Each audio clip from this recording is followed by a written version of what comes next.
Welcome back to Life According to Novella here on the Excellence Plus YouTube channel, where we discuss your topics 100% anonymously. I really like this question. Someone wrote, when looking for a place to get a facial massage or going to a spa, do you do your homework to see if they are plus size friendly? I've been rejected by a wax place because the table couldn't hold my weight, supposedly. For reference, I'm 5'3" and 290 pounds. I get so anxious when searching for places, but damn it, I want to do all the things. Would love to get your feedback. And I would love to give you my feedback, because unfortunately, this is the case for a lot of people, that within the beauty industry and the medical community, sometimes the equipment can't hold people of certain sizes.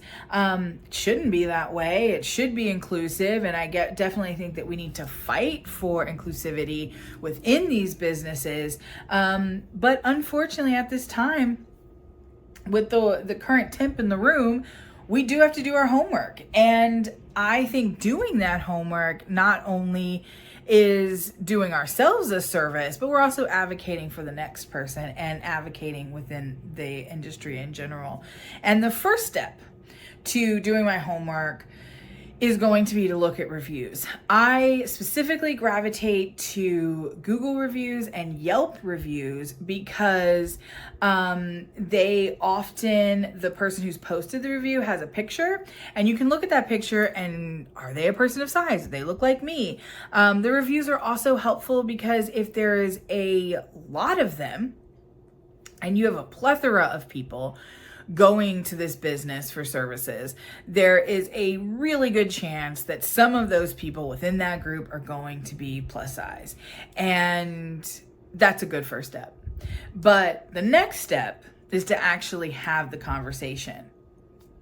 Now, I understand this conversation can be difficult. It can be uncomfortable depending on where you are in your journey and how confident you are, but it's necessary. I find that it's easier to have the conversation over the phone. It's anonymous. You can hang up if you don't get the desired result.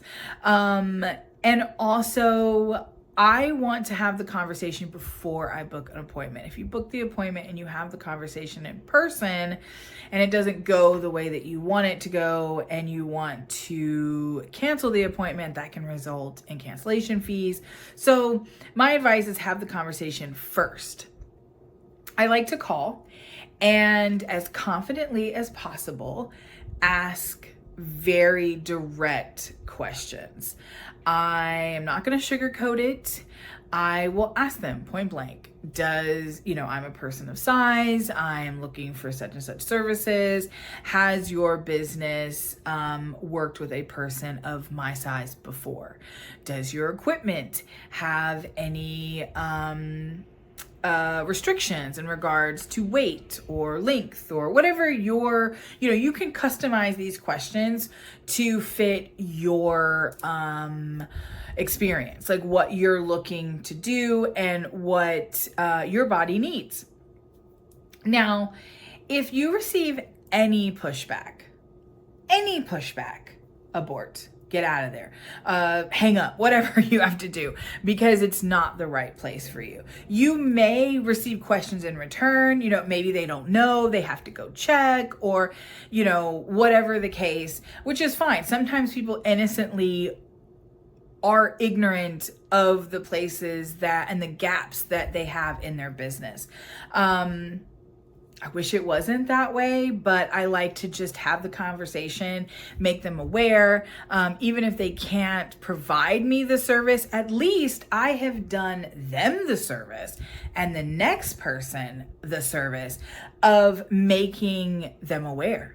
And maybe when they go to change their equipment, they'll incorporate something else. So even if you don't get the answer you want, it isn't necessarily a failed mission. If you get pushback though, if you get negativity, if you get incompetence in the sense that they just don't want to even go look, or they don't know. If they stop with an I don't know and that's it, get out of there. It's not the place for you. And you will find the place for you. I currently live in Southern California, which is probably the least fat friendly place that I've lived.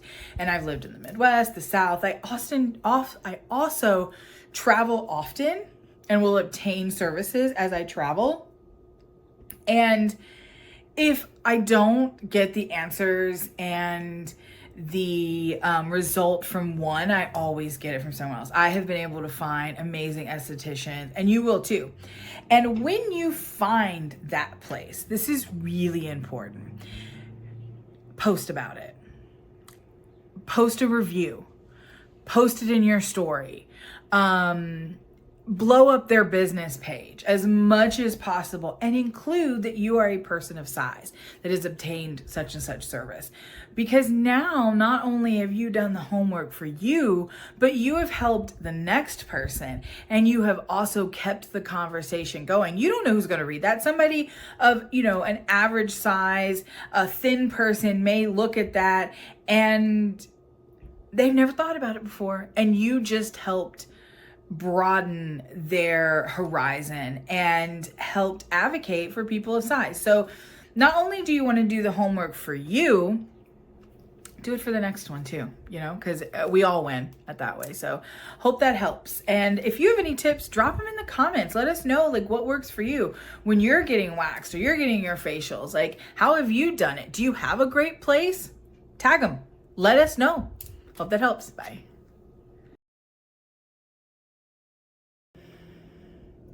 This person wrote, I find that I get really self-conscious during intimate times, especially when I can't do the positions I would really like to do. How do you cope with / overcome the feelings of inadequacy? So first and foremost, your athleticism, your mobility, your flexibility, none of that is tied to your worth as a person. And if your partner has you in bed, they're probably really happy to be there. And if it's not that position, another one will do. Another one may be perfect. It may be great. It may be even better.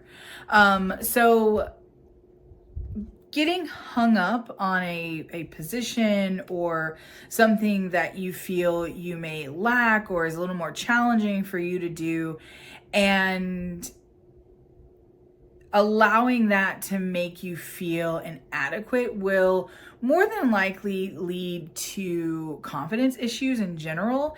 And that's going to be a killjoy. That is going to kill so much of your sexual satisfaction, just your confidence in who you are as a person. And I think we need to speak to that first, that no matter what we can or can't do with our body, we're still badasses. We're still amazing. With that said, just because you can't do the position completely on your own, or you can't do it, or you haven't been able to do it in the past, doesn't mean that it's not in your future. And I say this for a couple reasons. One, there are ways to improve your flexibility and your mobility in bed and in life in general. Pilates, yoga, there's also chair yoga, which is a lot more sustainable if you have some type of mobility issues. Me personally, I'm a huge advocate of aquatic physical therapy. I've been doing it for 2 years. My health has improved. My mobility and flexibility is better. So huge advocate of that as well. So there's ways to kind of improve that for yourself. Also, your partner can play a huge role in this. Just because you can't do a position on your own doesn't mean that you couldn't do it with the support of your partner. There's also straps and various equipment that you can buy. You can Google it for whatever you're trying to do that may help your partner pull you or push you or sustain your weight while doing this. So just because it's not been for you doesn't mean it can't be for you, and that's really important to remember as well. And just like I said, I don't like the idea that your lack of doing something is feeding into you being self-conscious or feeling inadequate, because you're not. You're a badass, and anyone who beds you is lucky to have you. But there are always ways and things that we can do to make everything in life better. And even if you can't, nail that position, pun intended, having that communication with your partner and talking about it and freeing yourself from those insecurities and just exploring the topic further may lead you to something even better, maybe a better position or multiple positions or whatever, So there's definitely options, and just remembering you are amazing regardless will really help the process along.